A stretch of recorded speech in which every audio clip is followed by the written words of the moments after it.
Eu cumprimento os irmãos com a paz do Senhor Jesus, a todos os irmãos no Brasil e no exterior que recebem essa transmissão através do satélite, aos queridos, mais uma vez, a paz do Senhor Jesus. Eu convido a todos agora a fecharem os olhos e nós vamos clamar pelo sangue de Jesus, dando início a este culto de glorificação ao nosso Deus. Senhor nosso Deus, nós clamamos pelo poder que há no sangue de Jesus e pedimos nesta hora uma bênção de perdão para as nossas faltas, uma bênção de comunhão e que o Espírito Santo tenha liberdade de agir em nossas vidas, nos trazendo o alimento que vem da eternidade, renova a comunhão, nos traz a vida que vem da parte do Senhor.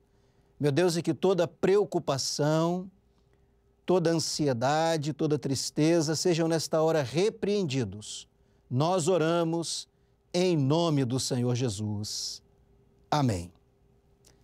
Agora, queridos, nós vamos ouvir um louvor, dando início a essa primeira parte do culto.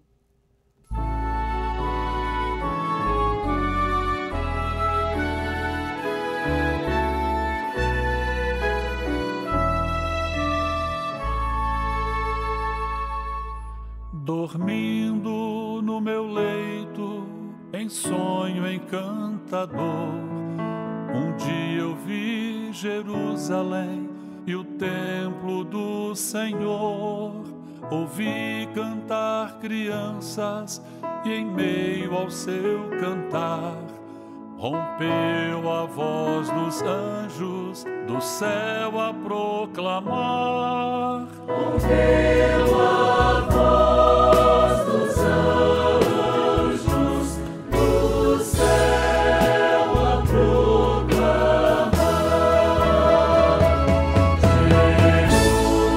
Jerusalém, Jerusalém, cantai, ó Santa Rei, Hosana,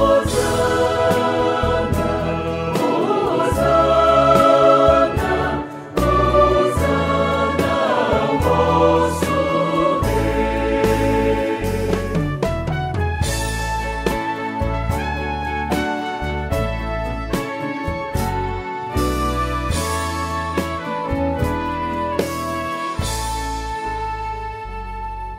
Então o sonho se alterou, não mais o som feliz. Ouvia das hosanas, dos coros infantis. O ar em torno se esfriou, do sol faltava luz. E no alto e tosco monte vi o vulto de uma cruz. E no alto e tosco monte vi o vulto de uma cruz. Jerusalém, Jerusalém, aos anjos escutei. Hosana, Hosana, Hosana ao vosso Rei.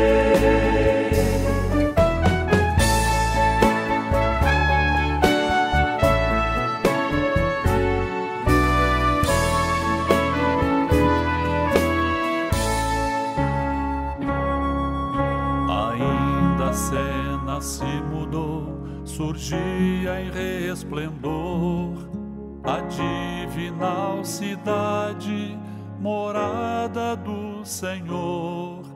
Da lua não brilhava luz, nem sol nascia lá, mas só fugia a luz de Deus, muito pura em seu brilhar. E todos que queriam sim podiam logo entrar.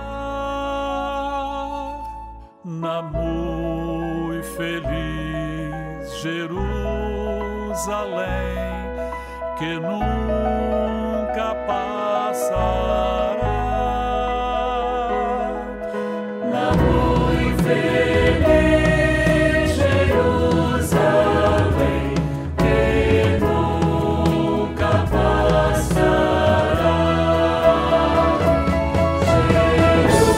Jerusalém, Jerusalém,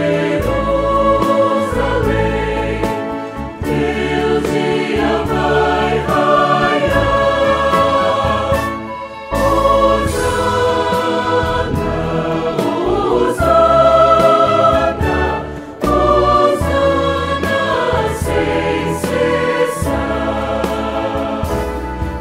Hosana,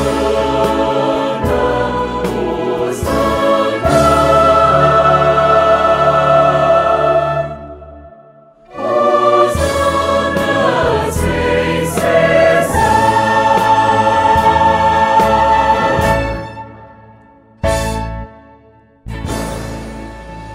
Muito bem, meus irmãos, nós vamos agora ler um texto da palavra do nosso Deus que está no Salmo 16. Palavra do Senhor, no Salmo 16, nós leremos os versos 5 e 6 deste Salmo. O texto já está projetado aqui e nos diz assim: O Senhor é a porção da minha herança e do meu cálice. Tu sustentas a minha sorte. As linhas caem-me em lugares deliciosos. Sim, coube-me uma formosa herança. Que o Senhor nos abençoe. Meus queridos, este salmo, ele foi escrito por Davi. Muitos salmos na palavra foram escritos por Davi. Esse é um deles. E Davi, muito embora tenha sido um homem valoroso, um rei que venceu todas as suas batalhas, um homem vitorioso, um homem de guerra, mas um homem de vitórias, porque Davi, ele teve consigo uma grande característica, é que Davi venceu todas as batalhas que ele guerreou, todas. Ele foi um homem de muitas guerras, mas um homem de todas as vitórias. Porque nas batalhas que enfrentou, em todas elas, ele foi vitorioso. Todavia, apesar de ter sido um homem de uma valentia incontestável, Davi era um homem sensível. Um homem sensível, um escritor, um homem que compunha salmos, louvores, um homem sensível à voz do Senhor. Enfim, Davi, apesar de ter sido um homem de muitas guerras, era também um servo humilde e sensível que teve a ocasião de deixar muitos salmos de adoração ao Senhor registrados. E os salmos que Davi escreveu, eles sempre tinham uma motivação. Aquilo que ele deixou escrito como seus salmos tinha uma motivação. E as motivações que Davi tinha em sua vida para compor os salmos eram frutos de experiências com Deus. Eram frutos de vitórias, muitas vezes de angústias, de perseguições. Os salmos não eram apenas frutos de um pensamento, não. Ele escrevia motivado por aquilo que ele estava vivendo. Então, por exemplo, quando ele escreve o Salmo 142, ele faz um clamor ali: Senhor, escuta-me, ouve a voz da minha oração. Era um salmo, mas era uma súplica, Porque naquele momento, aquele salmo estava refletindo um momento de dificuldade na vida dele. Ele estava na caverna, sendo perseguido por Saul. Então ele compõe esse salmo, que na verdade era uma súplica. Era a súplica de alguém que naquele momento estava acuado, estava sendo perseguido, estava numa caverna, se escondendo. Então ele compõe esse salmo. O Salmo 18, que ele diz assim: Senhor, eu te amarei para todo sempre, já era o salmo de uma vitória, porque ele compõe esse salmo louvando a Deus pelas vitórias que ele tinha recebido, pelos livramentos, porque os seus perseguidores haviam sido derrotados, a perseguição de Saul havia se encerrado. Então ele compõe esse salmo, o Salmo 18, dizendo que amaria ao Senhor e que louvaria ao Senhor por todo sempre. Então, os salmos de Davi eram salmos que tinham sempre uma motivação, e essa motivação era fruto de uma experiência do salmista com o seu Deus. E quando ele escreve esse Salmo 16, falando de uma herança, não é diferente. Não é diferente, porque quando Davi ele escreve esse salmo, ele estava falando da porção da herança, ele estava falando das linhas que lhe caíam em lugares deliciosos, e ele estava falando de uma herança formosa. E o salmista Davi, quando ele compõe aqui o Salmo 16, exaltando a herança, o Senhor, ele estava falando de uma experiência dele com Deus e expressando uma gratidão por uma herança que ele havia recebido, muito embora não tivesse direito a ela. Mas por que ele não tinha direito? Porque Davi não era o primogênito de Jessé. E naquela época em Israel, na vigência da lei mosaica, no primeiro Israel, a primogenitura, a transferência da bênção patriarcal era para o filho mais velho. A herança era para o filho mais velho.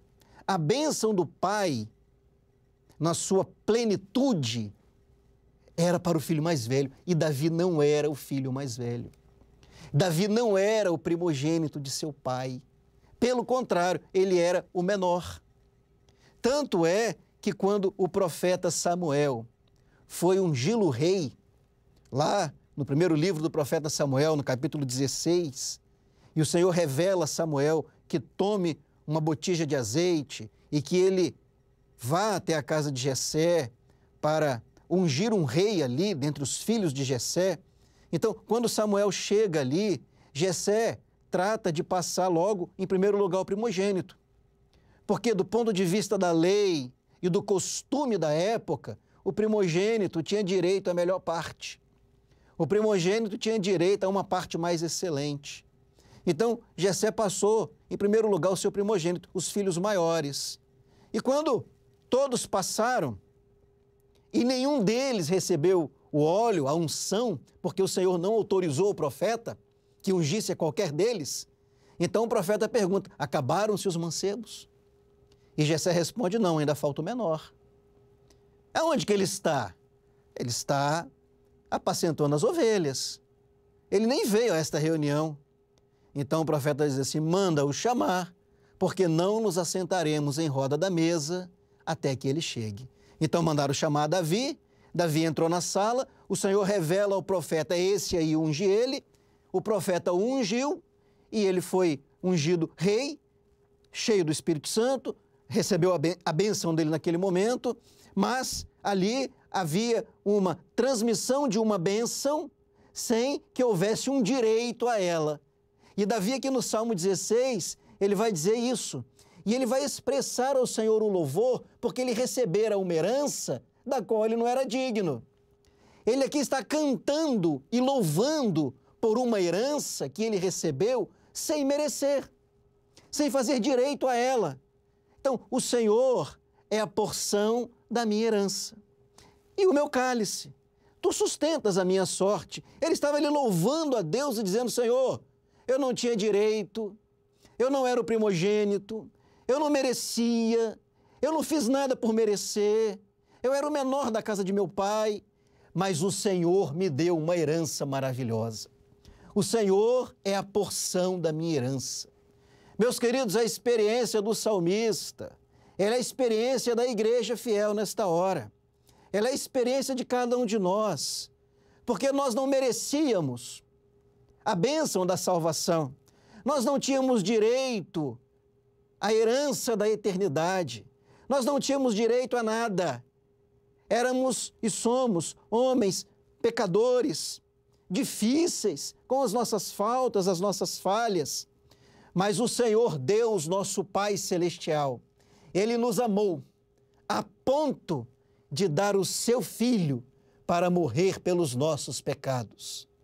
E a morte e ressurreição de Jesus, com o derramar do seu sangue puro e inocente, que aponta para o derramar do Espírito Santo no Pentecostes, essa vitória de Jesus nos constituiu co-herdeiros com Ele de um reino celestial.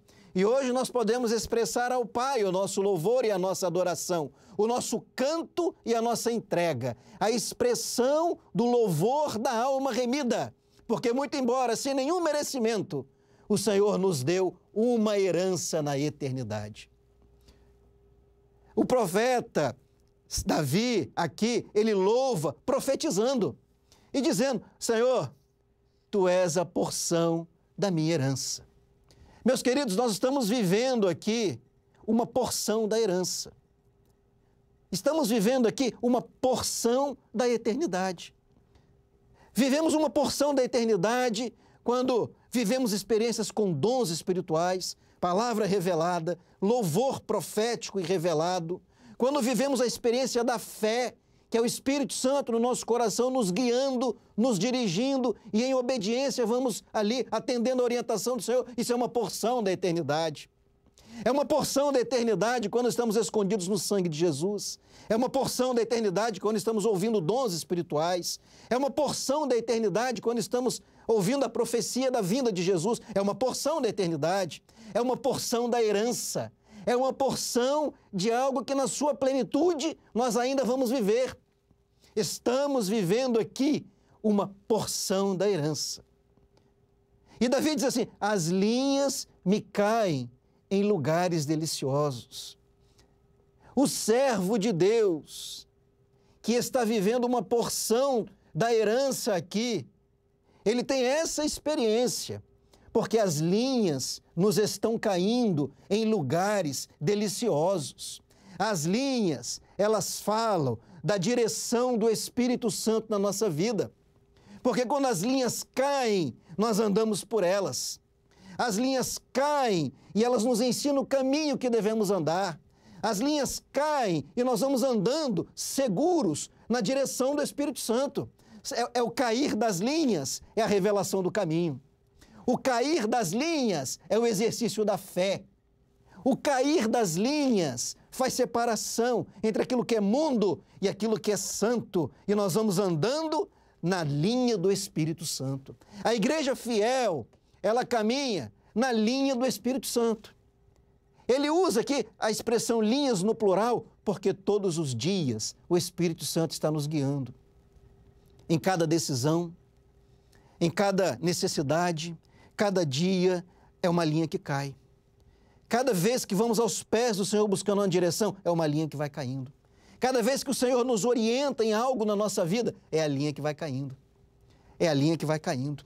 E a igreja vai caminhando do cair das linhas a cada dia, o cair das linhas, o cair das linhas, o exercício da fé, a obediência ao Espírito Santo é o cair das linhas. E as linhas, elas sempre caem em lugares deliciosos. Mas por que isso? Porque o Espírito Santo nos conduz por caminhos maravilhosos. O Espírito Santo nos conduz por caminhos deliciosos. As delícias que vivemos na presença do Senhor, elas são consequência de andarmos nas linhas do Espírito Santo. porque o Espírito Santo não nos conduz à morte. As linhas do Espírito Santo, elas não caem no mundo, elas não caem na derrota, elas não caem no pecado, elas não caem na angústia, não. As linhas do Espírito Santo, elas caem em lugares deliciosos. E de linha em linha, de fé em fé, de obediência em obediência, de fidelidade em fidelidade, nós vamos caminhando nas linhas do Espírito Santo. E sabe para onde que elas nos levam? Elas nos levam para uma formosa herança. Porque aqui nesse mundo estamos vivendo uma porção da herança. Estamos caminhando nas linhas do Espírito Santo. Mas este Espírito Santo glorioso, ele está nos levando para uma formosa herança. É a herança na sua plenitude, porque a herança formosa é a eternidade que nos está preparada pelo nosso Pai Celestial. As linhas do Espírito Santo, elas nos conduzem à eternidade com o Pai. Meus queridos, a herança formosa, ou uma formosa herança, como o salmista profetizou aqui, ela é uma bênção para aquele que anda na linha do Espírito Santo. A formosa herança, a eternidade com Deus, é uma bênção para aquele que anda nas linhas do Espírito Santo. Essa foi a experiência de Davi, a experiência que ele aqui deixou registrado, como gratidão e louvor, sabedor que ele era, que ele não merecia, mas que a misericórdia e a graça o haviam alcançado. E, meus irmãos, seja essa a nossa experiência. Sabedores que somos, que não temos direito, mas o Senhor nos achou. Não fomos nós que escolhemos ao Senhor, mas o Senhor nos escolheu para que possamos dar os nossos frutos. Que o Senhor nos abençoe e prospere assim a ministração da sua palavra. Nós vamos fechar os nossos olhos e vamos agora glorificar ao Senhor, encerrando este culto e ministrando a bênção apostólica. Senhor nosso Deus, nesta hora nós glorificamos ao Teu nome, nós Te bendizemos, rendendo a Ti, ó Pai, glórias e aleluia, por esta bênção maravilhosa, que é a herança da eternidade, que o Senhor graciosamente nos concedeu. Abençoa cada um de nós, cada um que ouve a Tua palavra, que participa deste culto, Senhor, alcança com a Tua vitória. Abençoa o Teu povo, Senhor, livrando de todo mal, de toda investida. Em nome de Jesus, guarda a Tua igreja. E em nome de Jesus nós ainda dizemos, irmãos, que o grande amor de Deus, o nosso amado, eterno e glorioso Pai, que a graça maravilhosa do nosso Senhor e Salvador Jesus Cristo e as doces e ternas consolações do Espírito Santo de Deus repousem, irmãos, sobre todos vós, hoje e sempre. Amém.